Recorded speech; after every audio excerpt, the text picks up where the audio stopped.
अस्सलाम वालेकुम। Have a wonderful morning. उम्मीद है आप सब खैरियत से होंगे और अपने दिनों को बहुत खूबसूरत अंदाज से गुजारने के लिए तैयार होंगे।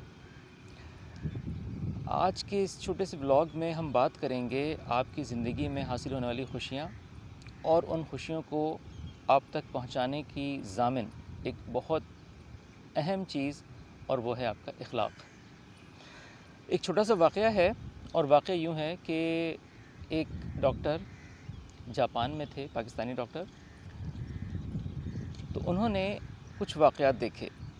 उन्होंने देखा कि एक मर्तबा वो कहीं सड़क पर थे किसी गाड़ी में, तो उन्होंने देखा कि एक मोड़ पर दो गाड़ियाँ आपस में क्रैश कर गईं, दो गाड़ियाँ आपस में टकरा गईं और दोनों गाड़ियों में से ड्राइवर्स उतरे और उतरने के बाद एक दूसरे के आमने सामने आए और बाकायदा जो हमारे रुकू की पोजीशन होती है वो इस तरह से झुक कर उन्होंने एक दूसरे को ताज़ीम पेश की।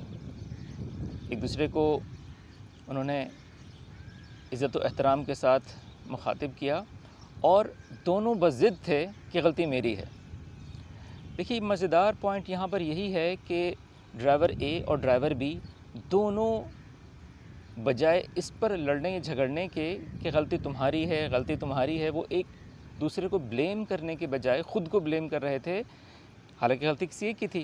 वो कह रहे थे नहीं जी गलती मेरी है। एक ने कहा नहीं जी मैं मुड़ रहा था तो मुझे स्पीड स्लो रखनी चाहिए थी। दूसरे ने कहा नहीं जी मुझे हॉर्न देना चाहिए था। तो इस तरह से उन दोनों के इस रवैये से बात चंद ही सेकंड्स में आई गई हो गई और दोनों माजरत करते हुए चले गए। इसी तरह के और एक दूसरा वाक़या उनके साथ पेश आया। वो एक किसी स्टेशन पर किसी ट्रेन में सफ़र कर रहे थे और उन्होंने किसी जापानी से अपने स्टेशन के बारे में पूछा। अब उन्हें जापानी तो आती नहीं थी, तो उन्होंने ये किया कि उसको पूछने के लिए उन्होंने उस स्टेशन का नाम एक कार्ड पर लिखा इंग्लिश में और उसे दिखाया कि ये मेरा स्टेशन है, और इशारे से पूछा कि कहाँ है। तो जापानी ने उनका कार्ड देखा, उनके स्टेशन का नाम देखा और उसके बाद उसने ज़ंजीर खींच दी। ट्रेन रुक गई। ट्रेन रुकते ही वो उन्हें लेकर उतरा और उतरने के बाद उसने दूसरी साइड पे ट्रैक क्रॉस करने के बाद, यानी ब्रिज से, ओवरहेड ब्रिज से किसी तरह से दूसरे ट्रैक पर गया और जाने के बाद वहाँ उनको कहा कि इंतज़ार करें। जापानी बोलते बहुत कम है। तो अब जनाब थोड़ी देर में दूसरी ट्रेन आई जो मुखालिफ सिमत में जा रही थी। वो उन्हें लेकर उसमें सवार हो गया। ट्रेन चल पड़ी स्पीड से। थोड़ी देर में तकरीबन 2-4 मिनट में 5 मिनट में वो उनके स्टेशन पर उस पर पहुँची और वो उन्हें लेकर उतरा उस स्टेशन पर। और उतरने के बाद उन्हें इशारे से बताया कि दिस इज़ योर स्टेशन, ये है आपका स्टेशन, ये बताया। और ये कहकर बग़ैर किसी शुक्रिया की उम्मीद किए, बग़ैर किसी लंबी तमहीद के, और वो दोबारा से ट्रैक क्रॉस करके दूसरी ट्रेन में बैठा और अपनी सिमत को रवाना हो गया। तो इस वाक़े ने उन्हें बहुत मुतासिर किया। इन दोनों वाक़यात से जो चीज़ नज़र आती है वो है जापानी कौम का इखलाक, उनकी अखलाक़ियात।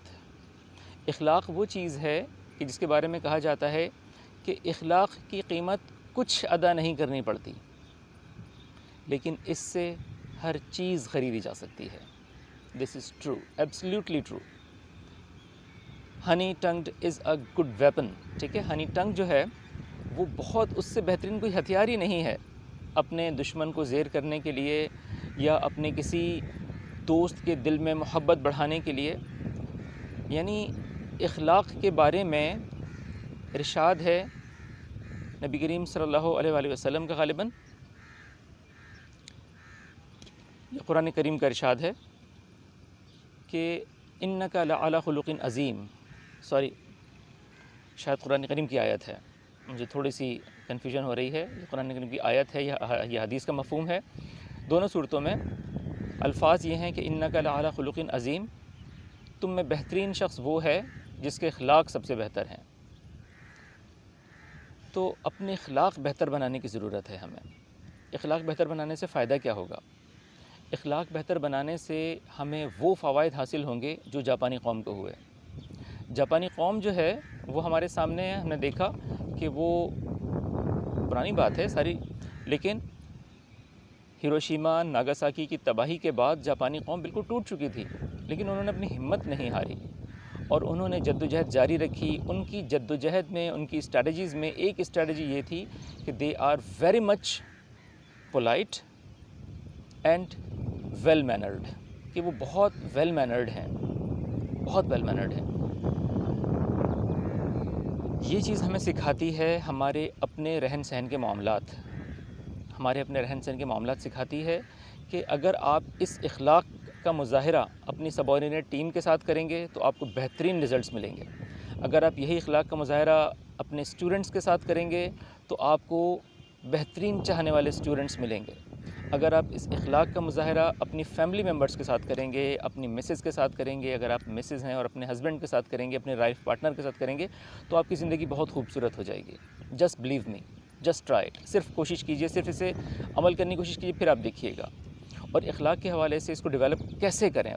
اس کو ڈیولپ کرنے کی چھوٹی سی ٹیکنیک ہے جو میں آپ کو بتاتا ہوں، وہ یہ ہے کہ جب کبھی آپ آئینہ دیکھیں تو یہ دعا پڑھیں، اللہم انت حسنت خلقی فحسن خلقی۔ ترجمہ یہ ہے کہ اے اللہ، جتنا خوبصورت تو نے میرا چہرہ بنایا ہے، اتنے ہی خوبصورت میرے اخلاق بھی کر دے، آمین۔ اس کو ٹرائی کیجئے، میں کوشش کروں گا کہ یہ دعا ڈسکرپشن میں بھی لکھ دوں اور آپ لوگ اس سے فائدہ اٹھا سکیں۔ آپ اس سے فائدہ اٹھائیے، پھر اس کے بعد آپ دیکھیے گا کہ آپ کو کہاں کہاں اس سے فائدہ ہوتا ہے۔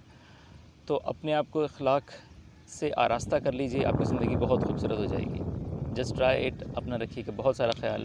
محمد فرید حنفی کو دیجیے اجازت، انشاءاللہ ملاقات ہوگی اگلے بلاگ میں۔ اللہ حافظ، اللہ نگہبان۔